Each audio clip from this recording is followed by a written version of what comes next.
This is Jo from Maths Tutor Me. Today we're starting a unit on probability, and today we're just doing a basic introduction to probability. So here I have a little scale to represent the probability of an event happening. So on one end of the scale, something could be impossible to happen. Okay, if something's impossible, we say it has a 0 chance that it will happen. At the other end of the scale, we can say that something is certain to happen. And that means we have a probability of 1. So if something is certain to happen, we have a probability of 1. If we go to the middle, we have a 50-50 chance or an even chance. And that's a probability of 0.5. Now we can have lots of different measurements in between. Anything in between impossible and an even chance is what we call unlikely. Anything between the even chance and certain is likely. We could also, instead of writing these numbers as decimal numbers, we could think of them as percentages. If something is impossible to happen, it's still a 0%. But if it's certain to happen, it will be 100%. And even chance in the middle would be a 50% chance. Okay, so that's some of the terms that you're going to be hearing in this topic. We're also going to be using this phrase here, sample space. The sample space is all the possible outcomes of an experiment. So here we have some examples. Let's have a look at how to do these questions. List the sample space when selecting a day of the week. Okay, so that's just all the possible outcomes for a day of the week. So we just list the days. We have Sunday, I'm just going to write the short version, the first 3 letters, Sunday, Monday, Tuesday, Wednesday, Thursday, Friday, and Saturday. Now we often put our sample space in some brackets to say that is all the days of the week that you could choose from, and if I was randomly selecting one, it would be one of those options. So question 2, list the sample space when 2 dice are rolled and the numbers rolled are added. So if you think about 2 dice, the smallest numbers that you could roll would be a 1 and a 1. And it says that we have to add those numbers together. A 1 and a 1 makes 2. So the smallest number in my sample space is going to be a 2. And there's going to be lots of other numbers, but the biggest number you can get would be a 6 and a 6, which would be 12. So you're actually going to have all the numbers from 2 all the way up to 12. So 2, 3, 4, 5, 6, 7, 8, 9, 10, 11, 12. That is the sample space for when 2 dice is rolled and the numbers at the top are added. Okay, let's have a look at question 3. Select the most appropriate word from the list below to describe each event. So impossible, very unlikely, and unlikely. So they're both in this section here. So unlikely is in here, very unlikely is getting close to impossible. Then we have our even chance, likely, very likely, certain.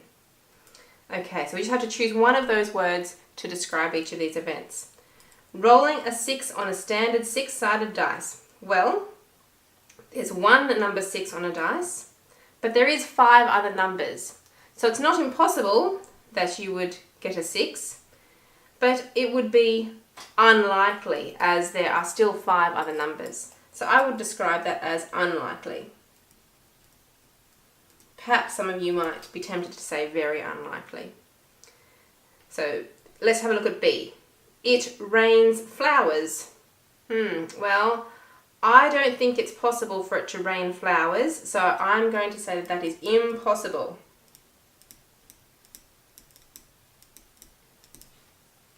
C. You will get a tail when tossing a coin.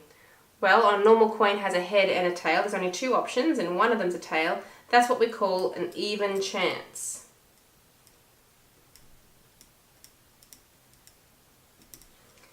You will eat cake at a birthday party. Well, I'd like to think it's certain, but there probably is a chance out there that there's some people that don't eat birthday cake, or they might have some other type of thing to celebrate their birthday, maybe a pavlova or something different. Ice cream, maybe, who knows. So I would probably describe that as being very likely.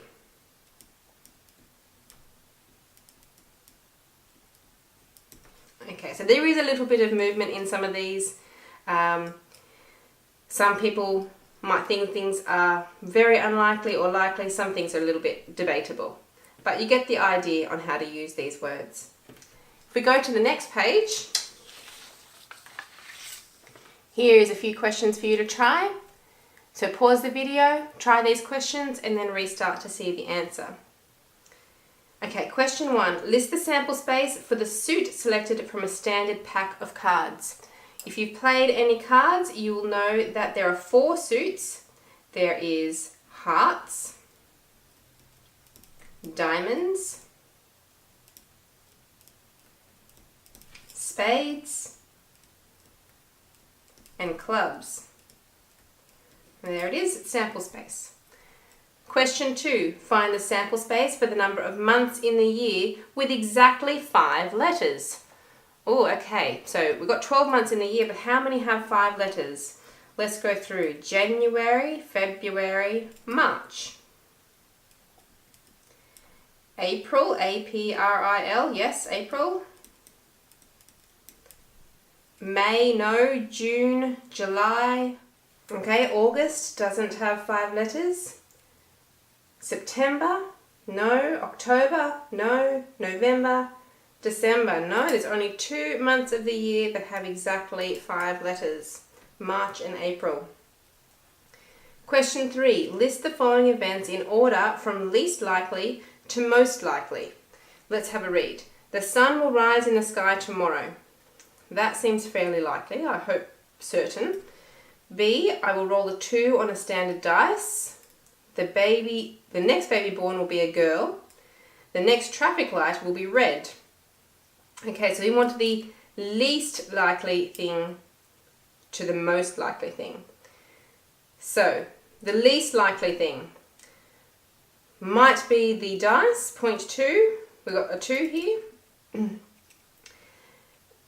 The sun rising in the sky, I think, will be the most likely. And the baby being a girl, I think that's an even chance. That's going to be in the middle. So it's just these ones here that are a little bit difficult. So a 2 on a dice, that's like a 1 in 6 chance. So that's fairly unlikely. What about a traffic light? The next traffic light will be red. Well, there's 3 different colours on a traffic light. Green is probably shown the most often. I would probably say that's a little bit more likely to get a red light than it is a 2 on a dice. So I'm going to put D in there, but I don't think it's quite an even chance. Okay, so that would be my order. B, D, C, and then A. Okay, question 4. Is the following statement reasonable? Why or why not? My mother has had 2 baby girls, so her next baby must be a boy. Now, the thing about probability is the things that have happened in the past don't necessarily influence what's going to happen in the future. Just because someone has had 2 baby girls already does not mean that they're definitely going to have a boy next. They still have a chance of having a boy and a girl. So it's not true. This is not true, as there is still a chance that the baby could be a boy or a girl. Okay? Alright, that's it for today. That's my introduction to probability. Join me next time for some more calculating probability questions. I'll see you then.